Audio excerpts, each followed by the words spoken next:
इस एक्सप्लेनर में स्वागत है। आज हम सीधे एक ऐसी रोमांचक यात्रा पर चलने वाले हैं जिसने प्राचीन एशिया के बारे में हमारी पूरी समझ को बदल कर रख दिया है। ये सिर्फ एक सदियों पुरानी कहानी नहीं है, बल्कि ज्ञान की तलाश में किसी इंसान की जिद और उसकी हदों को पार करने का एक जबरदस्त किस्सा है। 7वीं शताब्दी के एक चीनी भिक्षु की यात्रा, जो किसी हॉलीवुड थ्रिलर से कम नहीं थी। अब इस सफर की विशालता को समझने के लिए जरा इस आंकड़े पर ध्यान दीजिए। 25,000 किलोमीटर की दूरी, और वो भी किसी फ्लाइट या ट्रेन से नहीं। ये फासला एक अकेले शख्स ने अपनी जिद और जुनून के दम पर जला देने वाले रेगिस्तानों, बर्फीले पहाड़ों और खतरनाक इलाकों को पैदल और घोड़े की पीठ पर पार किया था। ये वाकई हैरान कर देने वाला है। चलिए आगे बढ़ते हैं। पहला हिस्सा, द स्कॉलर्स सीक्रेट क्वेस्ट, एक ऐसी गुप्त खोज जिसकी शुरुआत छिपते छिपाते हुई। बात है 629 सीई की। एक बेहद शानदार याददाश्त वाले चीनी बौद्ध भिक्षु ज़ुएनज़ैंग, जिनका असली नाम चेन यी था, उन्हें महसूस हुआ कि चीन में मौजूद बौद्ध अनुवाद या तो अधूरे हैं या आपस में ही टकराते हैं। खैर, उस वक्त तंग राजवंश के कड़े कानून थे, देश छोड़ने पर मौत तक की सजा थी। लेकिन उन्होंने सीधे राज्य के खिलाफ जाकर एक गुप्त यात्रा शुरू की। गिरफ्तारी का खतरा, भूख से मरने की नौबत, बेरहम डाकू और जमा देने वाला मौसम, उन्होंने ज्ञान के लिए लिटरली हर खतरे को गले लगा लिया। इस टाइमलाइन को देखिए। 629 सीई में चुपके से निकलने से लेकर 645 सी में उनकी ऐतिहासिक वापसी तक, ये पूरे 14 साल का लंबा अरसा था। 14 साल तक लगातार पढ़ाई और जिंदा बचने की ऐसी कश्मकश, जो सच में किसी हीरो की सबसे महान कहानी जैसी लगती है। अब आते हैं दूसरे हिस्से पर, perils of the silk road, यानी सिल्क रोड के वो खतरे जो किसी की भी रूह कांपने के लिए काफी थे। बिना किसी सरकारी मदद या सिक्योरिटी के शुआनज़ांग ने ऐसी जगहों को पार किया जहां शायद ही कोई जिंदा बच पाए। गोबी और तकलामकान जैसे वो रेगिस्तान जहां दूर दूर तक पानी का नामो निशान नहीं, और फिर पामीर के चक्कर ला देने वाले बर्फीले पहाड़। आज के कजाकिस्तान, किर्गिस्तान, उज़्बेकिस्तान, अफगानिस्तान और पाकिस्तान से गुजरते हुए ये रास्ते लगातार अंधे कर देने वाले बर्फीले तूफानों और जानलेवा ठंड से भरे थे। इसके बाद हम पहुंचते हैं तीसरे हिस्से पर, the golden age of India, Bharat का वो सुनहरा और बौद्धिक तौर पर आबाद दौर। आखिरकार लगभग 630 सीई में वो भारत आ ही गए, और सबसे खास खोज जो उन्हें यहाँ मिली वो थी दुनिया की मशहूर नालंदा महाविहारा।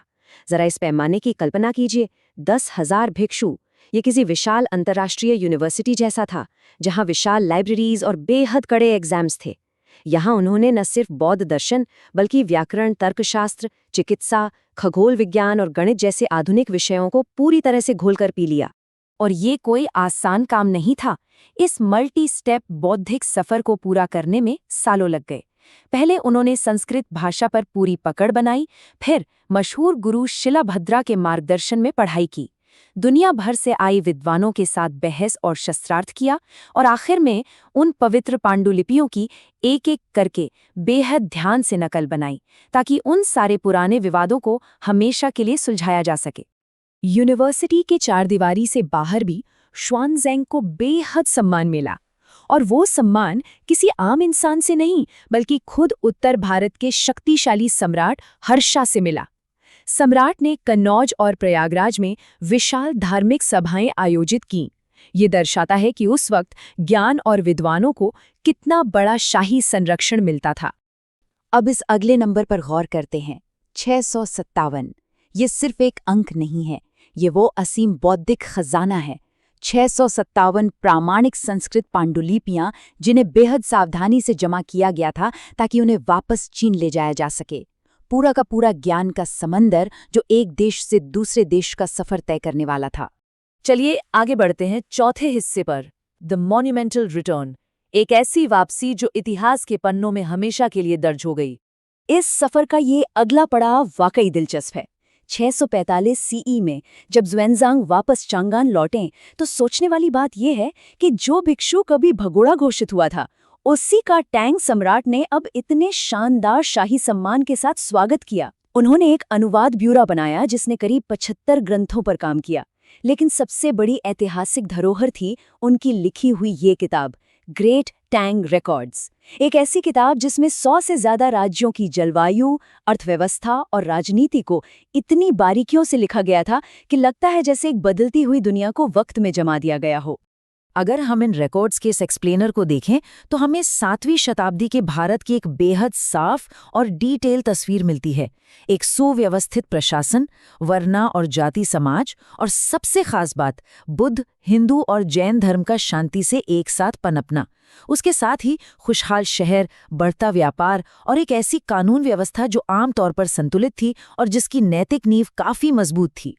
एक बात जो सबसे ज्यादा प्रभावित करती है वो ये कि इस विद्वान के मन में भारत के लिए कितनी गहरी इज्जत थी।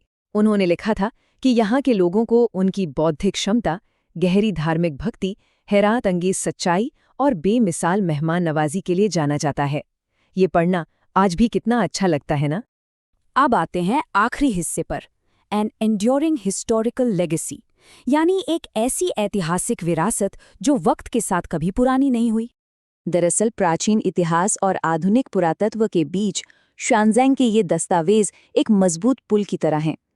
अगर 1300 साल पुराने ये भौगोलिक विवरण जो उन्होंने दिशाओं और दूरियों को नाप कर लिखे थे एक ट्रेजर मैप की तरह हमारे पास न होते, तो आधुनिक इतिहासकारों और पुरातत्वविदों को शायद नालंदा, लुम्बिनी या सारनाथ जैसी पवित्र जगहों को खोजने में और हजारों साल लग जाते, या शायद वो इन्हें कभी खोज ही ना पाते। अलबत्ता जब आज के इतिहासकार इन ग्रंथों की जांच करते हैं तो उन्हें एक संतुलन बनाकर चलना पड़ता है। एक तरफ इनका आंखों देखा हाल और विद्वानता से भरी सटीकता है, तो दूसरी तरफ एक गहरी धार्मिक आस्था वाले तीर्थयात्री का नजरिया, जिस वजह से कभी-कभी सुनी सुनाई बातों पर विश्वास या थोड़ी बहुत अतिशयोक्ति का आना स्वाभाविक है। फिर भी ये जानकारी बेहद कीमती है। यहाँ इस टेबल में देखिए कि श्वांगजांग का मुकाम बाकी ऐतिहासिक यात्रियों के बीच कहाँ आता है। 5th सेंचुरी के फाग्जियन और बाद में आए यूजिंग के मुकाबले हर्षा के काल वाले भारत का चित्र प्रस्तुत करने में श्वांगजांग सबसे सटीक और बिल्कुल न नुकारे जाने वाले गवाह माने जाते हैं। और इस कहानी का जादू सिर्फ इतिहास की किताबों तक ही सीमित नहीं रहा। ज्ञान की इस ऐतिहासिक खोज ने ईस्ट एशियन कल्चर में इतनी बड़ी लहर पैदा की कि दुनिया के सबसे मशहूर साहित्यिक उपन्यास जर्नी टू द वेस्ट और मंकी किंग यानी सुन वुकोंग के कल्पना किस्से सीधे तौर पर इसी सफर से प्रेरित हुए। असली इतिहास का ऐसी मजेदार कहानियों में बदलना वाकई लाजवाब है। इस एक्सप्लेनर को खत्म करते हुए एक बहुत ही गहरा सवाल पीछे छूटे जाता है। जरा सोचिए, आज जो मानव इतिहास हम जानते हैं उसका कितना बड़ा हिस्सा सिर्फ इसलिए जिंदा है क्योंकि किसी एक अकेले शख्स ने उस डरावने सफर पर निकलकर उसको लिखने की हिम्मत दिखाई थी। ये ज्ञान की किरण वाकई नाजुक होती है, लेकिन किसी एक ज्ञानी इंसान का अटूट समर्पण वाकई पूरी की पूरी सदियों को आने वाली पीढ़ियों के लिए रोशन कर सकता है। यही इतिहास की सबसे बड़ी खूबसूरती है।